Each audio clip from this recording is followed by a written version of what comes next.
seconds to go. Set back out toward the neutral line. 5 seconds to go. You can show me the way to the show me state. The Winnipeg Jets are heading to Missouri with a 2-0 lead. The final score, Winnipeg 2, St. Louis 1 tonight. Hey boys, that's a big win. Stan, big hit. Bucky, a lot of big saves. It's gotta go to my boy. Hey. Oh yeah!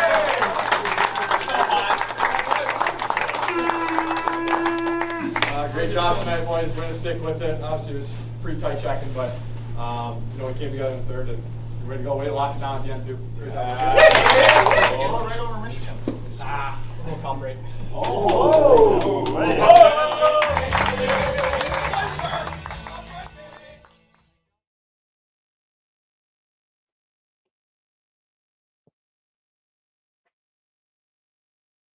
JT, you're muted. Game 3, the check-in. Jamie Thomas, along with Sara Oleski, who's embedded into the series in St. Louis. Embedded. She just watched the morning skate with the Winnipeg Jets as they lead the series 2-0. Obviously, I had to get off to the same start that I've got off to every one of these shows by messing up. So hopefully this will be a mess-up-free broadcast for the rest of the way. Sara, love your location. You've obviously chosen the right place as the Jets head into this series, leading 2-0 ahead of game number 3. Yeah, it's great to see so many people in the chat and people so excited for this very late start tonight.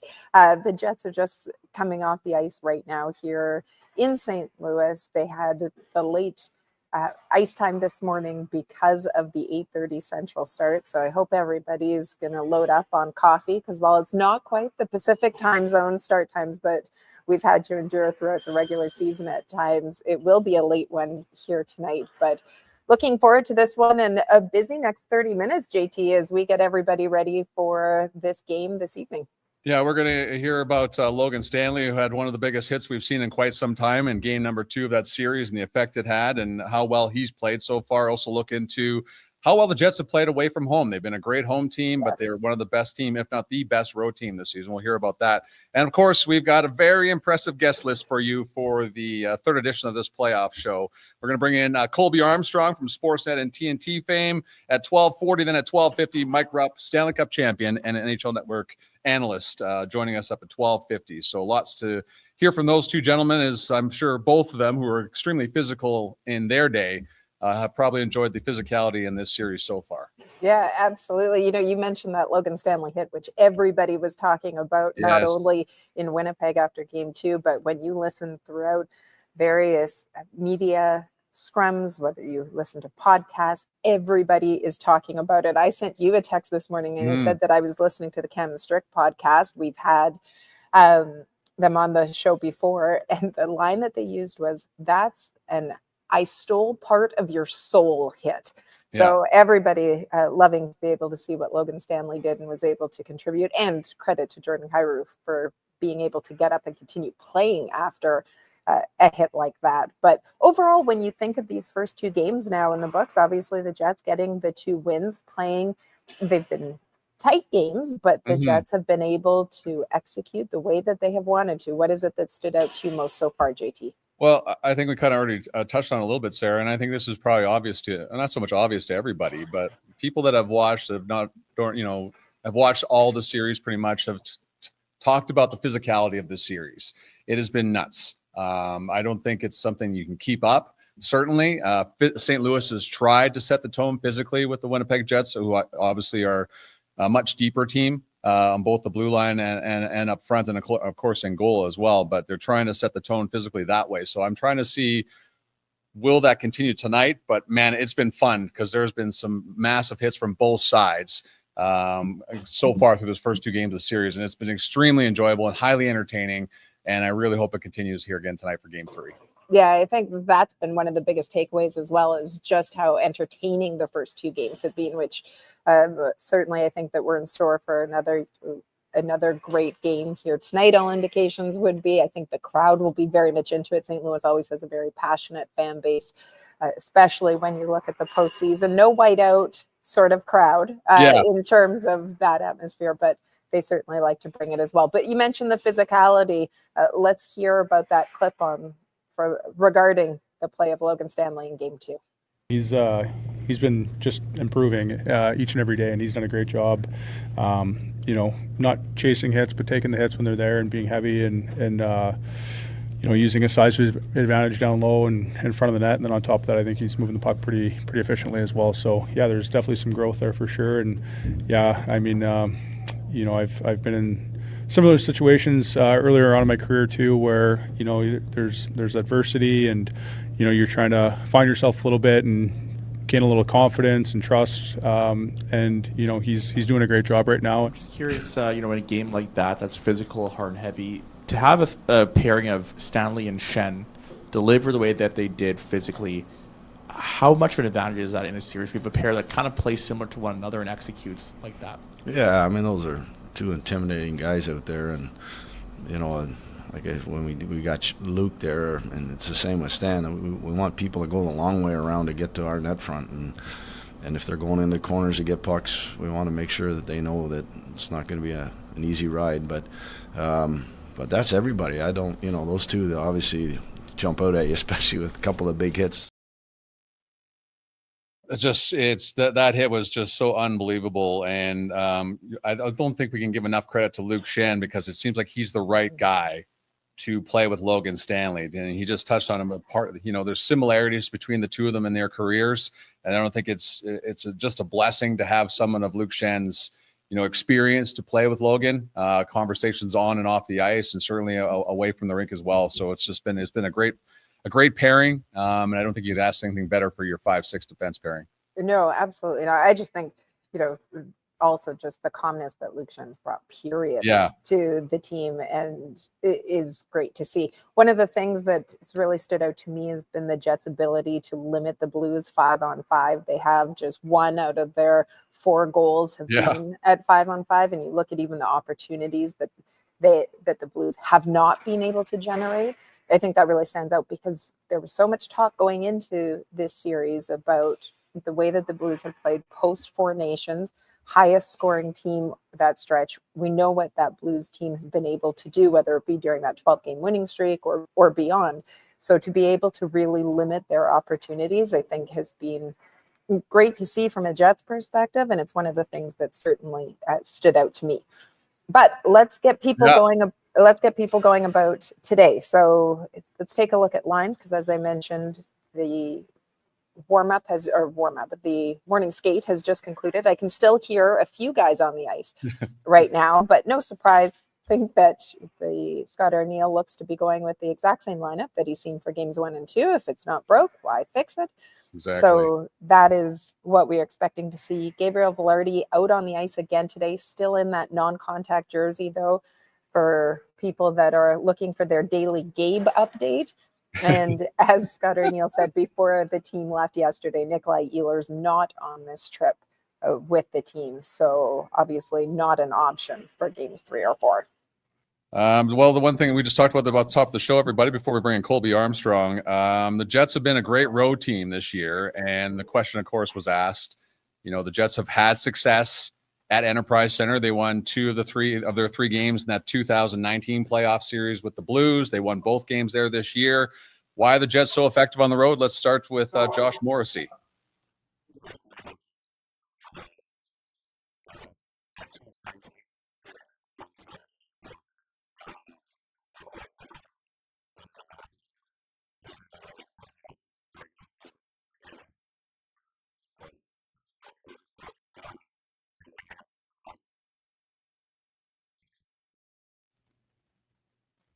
Well, isn't that nice? That left a little earlier than we were expecting, but that is a little off guard. That's a par for the course. Listen, I think I know who did it. It was Colby Armstrong. He's sabotaging the show from wherever he is right now, and he's been waiting, and he's like, I'm a busy guy. I got to get moving here. Let's bring in Colby Armstrong from Sportsnet/TNT/ Game Notes. Colby. Yeah, it's ridiculous. Just absolutely ridiculous background. By the way, I could not sabotage your show. I don't know how to do anything. It's take your kid to work day. So I have my 2 girls here right now from school. 2 of my 3 girls home from school. They're my assistants. Hey! Yes. There we go. We got Liv. Yes. We got Lucy. There they Well- go. All right, girls. All right. They brought me coffee to get me ready to go today. Nicely done, girls. So, You okay, two thank can hang girls. around for a bit if you want. Thank you, Oh, girls. Thank yeah. you. They're running the lights. They're making sure my lighting's good in here and everything. So I got it dialed in. That was not on the bingo card at all today. So thank you so much for that. Yeah, I love it. Colby, okay, let's get right into it. What have you thought of this series through the first 2 games so far? Oh my goodness. Like I don't know even if I can explain how awesome. This has been my favorite series of all the series. And I just think for the simple fact that it's been such a like difference from what we've watched generally from the regular season. And this is like on steroids, like to the max. Like it is jacked through the roof. Every shift, every player, like not just like, you know, a one line or like, you know, this is a slobber knocker of a 2-game series. Like, I don't know how they keep this. I don't know if it can be kept up, but I'm like, my phone blows up. This is hockey. My dad's going crazy from Saskatoon. He's like, this is playoff hockey. After the first period in game 2, I was working for Sportsnet the other night, and I came out to do the intermission. I was like exhausted. Like I had just played. That's what this series is doing to me. That's what these games are doing. That's what these players are doing. God bless the Shen brothers. God bless Rita and Jeff Shen.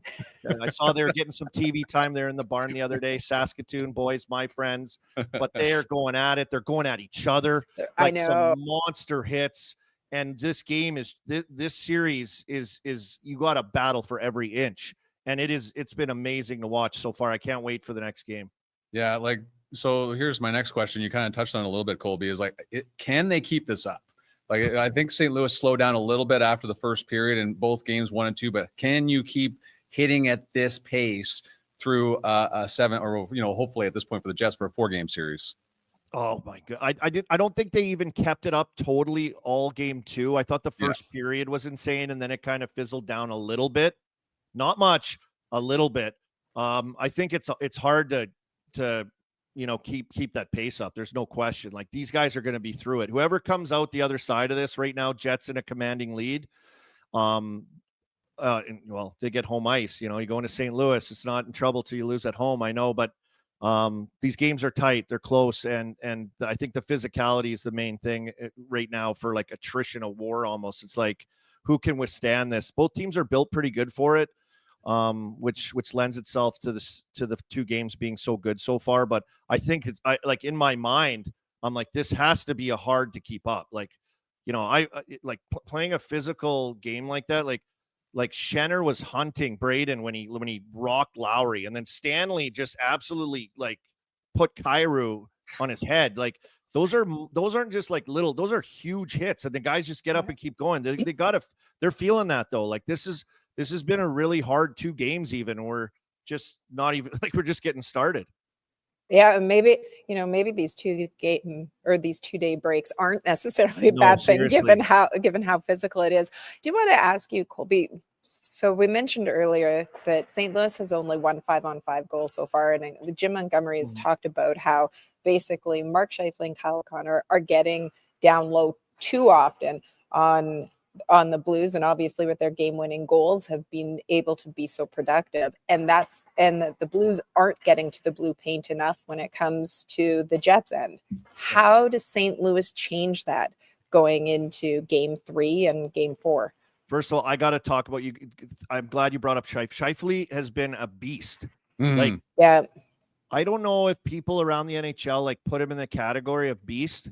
Like he's definitely like skilled and elite and smart and a good 200-foot player, and he does all those things. But like driving the net, like just putting his shoulder down and taking it to the house, or coming in on a situation he knows he's going to take a hit, but he's going to get that puck. Like this guy is on another level right now. His production's there obviously as well. I haven't noticed that much from Connor. You know, he's got 2 game-winning goals, so you notice him when you have to. It's like, hey, Kyle, like just take your skates off, come out for the third. But there's no question, like the effectiveness of Scheifele's game and his leadership with his play is like driving this team with the beast level that he's at right now. How to get to the net a little bit more, I think maybe a little bit to do with the physicality. I think like being a little bit maybe over aggressive for the Blues and on those, on getting to battles, on getting to the boards, on trying to win pucks. Unless, yes, you have to do that, but maybe a little bit more strategic in the way they operate in the offensive zone, and in not so much worrying about the physicality as much as they do in trying to get to those spots and get to those areas. It's hard though. It's because, like one-on-one battle, like they're getting smoked. Like it's all of a sudden it's a 50-50 puck battle every time. And then you've got Jets closing in on it and they're outnumbering you and outmatched. So you have to have guys there. So it's kind of like they're in a tough spot right now with execution, the physicality factor, and trying to execute like a offensive zone game plan to try to make it difficult on Hellebuck. So interesting to look at you look down the stats and you look at the power play and where the Blues are at right now, and what they need a little bit more of. And it's just one of those series where maybe the only time they can really get some loose space against this Jets team is on the power play. They're playing that solid and that tight and that good. Hey, at this time of year, does your family even know where you are going or when you're going to be home at this point? No, I wrote a letter to the school board to make sure it was take your kids to work day so I could see my kids. I was up all night last night. I had the Western Hockey League, Lethbridge Hurricanes. I saw that. Yeah, I was even dialing into the dub a little bit. So I got to keep track of that. But it's this time of the year, like first round especially, right, guys? Like we're all in it. We're all doing it. And so I got my TV set up like my own little war room and I got it going. But it makes it fun. Late nights, crappy mornings, and hey, I'm working. Hashtag blessed. See you in a month, guys. Hey, Colby, how about this? What? The Thrashers. I'm pretty much an alumni. I got a hat. A buddy sent me a hat. Hey, there it is. There we go. Yeah, I got to hook up with the Jets. I got a guy that sent me a hat. He sent this to me last year because I've been on the Jets for a few years now, going with the playoffs. Right. And obviously we've had some tough playoff showings right now, in a nice spot right now with their game. Great season with the President's Trophy. They fly under the radar, don't get the love, don't get the chatter, don't get the talk. We'll see what happens in the playoffs. 2 games up right now in St. Louis, and this is the best series going. And I'm all in on the Jets. Love it. Thanks so much, Colby. We'll let you get back to parenting as well. Thank you, Sara, Jamie. You guys are royalty in Canada. Great work. Keep up the great work. Thanks so much, and say hi to your girls again for us. We love it. Tell them that lots of people in the chat were loving being able to see them on. Oh my gosh. Okay, so I love that how he brings in his how he's like alumni all the time. That's my favorite part. We've had him on 3 times, and he's great at bringing up the fact that he's alumni and one of the best guys out there. And partially one of the reasons why I brought him on, because there was a tweet about after the first period of the Jets game, and Colby was all over that. So thanks so much to him, and like how he shout out to the Shen family as well. It's been great so far, and we will have him on as the playoffs progress. So many thanks to Colby Armstrong. Mike Rupp will be joining us here momentarily. We should, our good friend at The Athletic, Jeremy Rutherford, has been kind enough. He just talked to you with a little while ago. We'll throw up the Blues line, Sara, and you just talk about what Jeremy had been saying to you.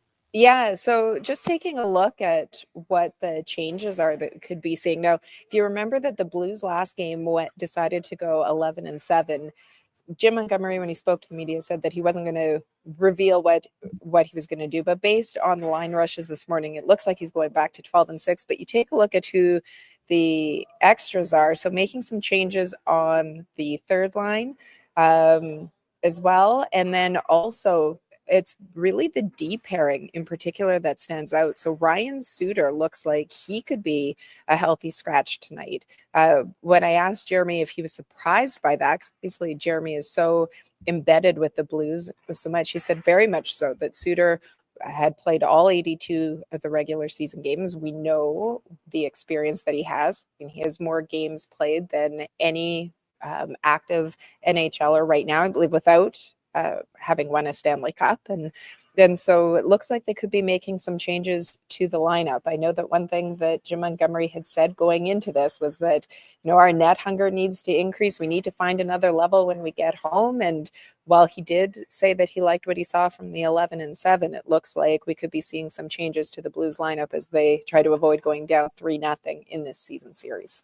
And even Jim Montgomery talking about how he's not a hard match guy. That will be something we'll be looking for tonight to see what they're going to do to try and slow down the Scheifele line, of course, who has Kyle Connor and Alex Iafallo on it. Someone who has a lot of familiarity with the Stanley Cup playoffs, as he's a broadcaster now, and may as well throw anyone a Stanley Cup as well. It is Mike Rupp joining us from the NHL Network. And Mike, how are you doing? And thank you so much for doing this. How's the new card that we sent you? It's very nice. I'm very appreciative. I'll come on anytime. This thing's beautiful. But no, thanks for having me. A little bit on the run right now, but I'm glad to be able to work out some time here. Just your thoughts. Like, we just talked to Colby Armstrong, who's loving this series. What are your thoughts on the Jets and Blues so far through only 2 games so far? So I'm a sucker for physicality in the playoffs. And, so, I mean, we've got a bunch of great storylines. I mean, this has been a really good series as well, but I think a lot of the headlines, whether it was Gabe Landeskog's return, talk about the Battle of Florida. I mean, obviously there's always going to be Leafs talk. I think some of it gets overshadowed how good of a series this has been so far, I think. And I just love the physical play, and it's been no shortage of it so far. Yeah, if you want to talk about, the term big boy hockey, is certainly seen it so far through the first 2 games. Now we're coming into this game now, Mike, and it's a 2-game break or a 2-day break. And I think that when we saw the the schedule come out for this series, you look and, I mean, if it were to go 7 games, they played the first game of the playoffs and they could be playing on the last possible day of round 1 as well. Do you think it's hard to carry momentum over when you have a break like this? Do you think guys would rather just be playing with that 1-day break in between? Yeah, I think so. I mean, anytime things are going good in life, so you just want to kind of keep rolling with it, right? So I think that's human nature. I think there's a side of it too, because I've been on the other side where you have a little bit of a longer break and maybe you don't feel so great. Like for St. Louis, it's I don't like that. I mean, that's one of the great things about playing the NHL, even the regular season. Generally, you're pretty much playing every other night. So even during the regular season, you get back-to-back nights. And I always felt like that was something that you can always kind of park maybe a loss, even if it's not even a bad loss. You can get a different taste in your mouth by getting right back at it real quick. So I think that St. Louis is maybe wanting to kind of get things going right away as well. So yeah, kind of strange. It's going to be, like you said, if it goes the distance, it's going to be a very drawn out series, but also with that physicality, maybe that can help these guys too get another day's rest. Mike, like when you look at this series so far, people in Winnipeg clearly are excited. Jets fans are excited. They're maybe talking about the S word at this point, but this series has been really tight. And Winnipeg has won this. Has been in the third period. They've outscored St. Louis 4-0. They've only allowed 7 shots through the first 2 games in the third period. Can you speak to the dominance of the Jets in the third period so far? So to me, that's what's so intriguing about this Jets team, and it dates back a little while. I've been very bullish on the Jets. I've hated the fact that we're hearing this questioning of Connor Hellebuck, and I think we're hearing that too much. And I guess the big thing that's really separates this team from others is generally a President's Trophy winning team. They're not lock it down defensively. Like it's not, you're not winning the President's Trophy unless you play some team defense, obviously. But when you look in the past, I mean, look at last year's President's Trophy winning team. New York Rangers did not defend well. They had a great goaltender, and they had a great power play, and they had offense, and then they just kind of were cruising. I mean, this is, to me, when you're seeing what's happening late in the game through these first 2, that's who the Winnipeg Jets are. This should not be a surprise. Like that, they won the President's Trophy. They can score. They can put the puck in the net. We know that about this team, but they can defend. That is their MO. That's their calling card. That's what they have to bring every night. So when they get in certain stages of the game, and it's not always perfect, there's nights where you don't defend very well, but when push comes to shove, I just think this team, because that's who they are, they know how to lock it down. I think we've seen that in the third periods. Mike, I just want to ask you quickly then. So what is St. Louis? What are you looking for from St. Louis tonight? How does St. Louis try to get back into this series? Yeah, I mean, I don't know. I don't feel like they're far off. Yeah. They're doing some good things. I thought coming into this series, just one of 2 things. Yeah, I think you're looking at you're looking at a guy like Connor Hellebuck and you're trying to find weaknesses. If there's a weakness in Connor Hellebuck, he's not a great puck handler. Okay, so I think that you put the puck in certain places and kind of challenge him. You're going to come out and play this, and you got to pressure and put some pressure on Connor Hellebuck to make plays with the puck. I wonder if that forechecking game, if they can be more effective in that. It's tough to say, though. I mean, you're not going to sit there and be like, oh, we're going to give up the puck. Let's just test him, see how he's handling it. And like, no, you get an opportunity to carry the puck in over the blue line and make plays. You got to do that. But I think that's one area that I think Winnipeg has been able to withstand is that forechecking. And I think that's been a strength of theirs so far. Mike, appreciate the time. Enjoy this series as it continues to roll on. I know you love the physicality of it, and hopefully there's plenty more of those hits to come. But thank you so much for your time. I appreciate it. Hey, guys, there's next time, no cloth seats. I said strictly leather. I said leather. But it's all right. It's okay. That's Jamie's fault, man. I would have had you hooked up with the leather. No problem. Big or at least sunroof. two-tone. At least two-tone. Come on. Was it full of gas, though, Mike? That's the key.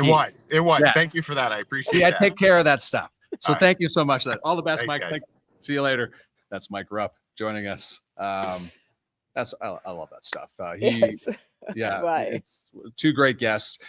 We did just talk about the Blues lines. If you're just joining us, no changes to the Jets lineup so far. Well, not going to be any changes. Anybody wondering about Gabe Vilardi was wearing the non-contact jersey yesterday.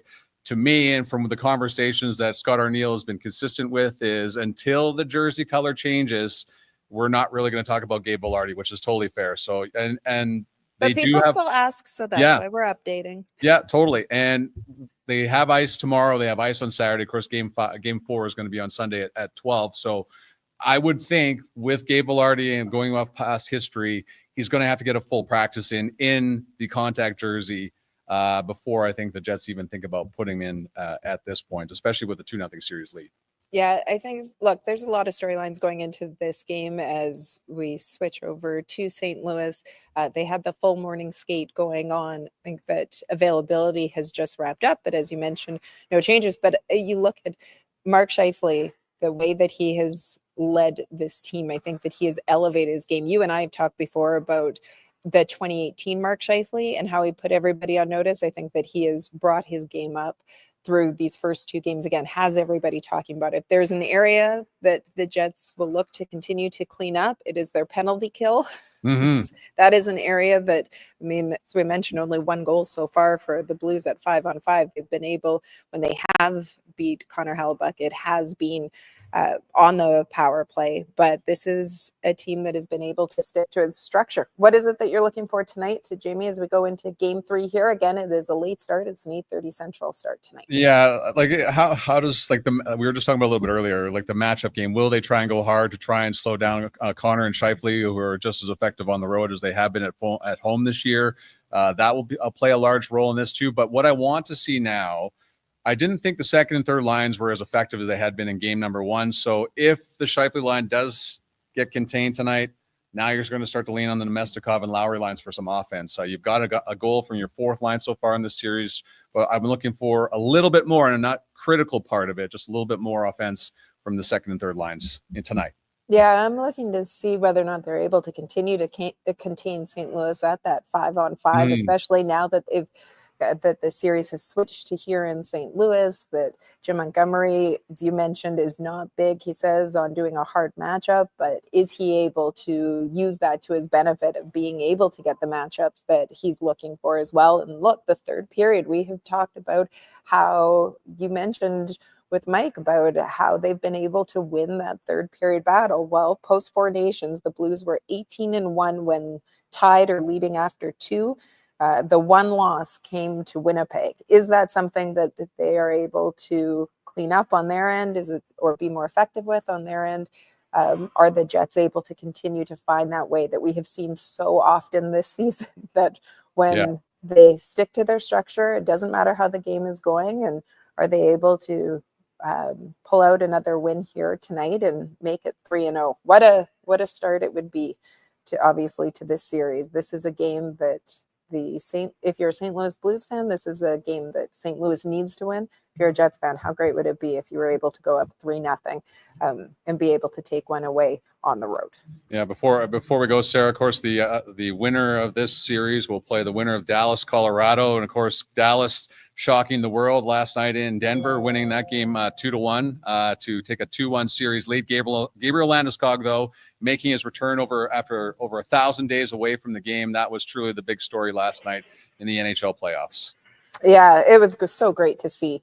You know what? I was watching it down here, and to be able to see that ovation that he got when he was announced, and then even just when he threw a hit, I can't imagine the emotions that were going through for him, for his family, and just being able to make it through that game was tremendous. We've had some great series so far to be able to watch, and as Colby said, though, I think that when you're looking at the series overall, nothing so far has topped what we've seen between the Jets and Blues, and looking for another great win here tonight at Enterprise Center. And certainly nothing has topped the studio that you've chosen to check in with us. Just the question has popped up in the bottom. What time is check-in on Sunday? It's a noon game. Sarah has cleared us for 10 o'clock Central Time in the morning. Scott Sandelin, the head coach of University of Minnesota Duluth, will join us to talk about Dylan Sandberg. Pretty much a pipeline to the Winnipeg Jets, it seems. Yes, Alex Iafallo, Dominic Toninato, I can go down, and of course Neil Pionk, Justin Falk playing there today as well. On top of that, we will also have Mike Kelly from the NHL Network joining us as well. So we'll look forward to seeing you at 10 o'clock in the mormorning on Sunday ahead of game. Yes, because it's a noon game, everybody. So that's hence the early start. And I will try to find I'll keep you on your toes, JT. I'll find a different spot for Sunday's show. I can't wait to see. And free advertising. Nicely done. Everybody, thanks so much. It's great to see so many of you in the chat. We always appreciate it. Look forward to talking about all the different storylines that are going to be existing after Game 3 goes tonight as well. Thanks, everyone, for checking in. Enjoy the game.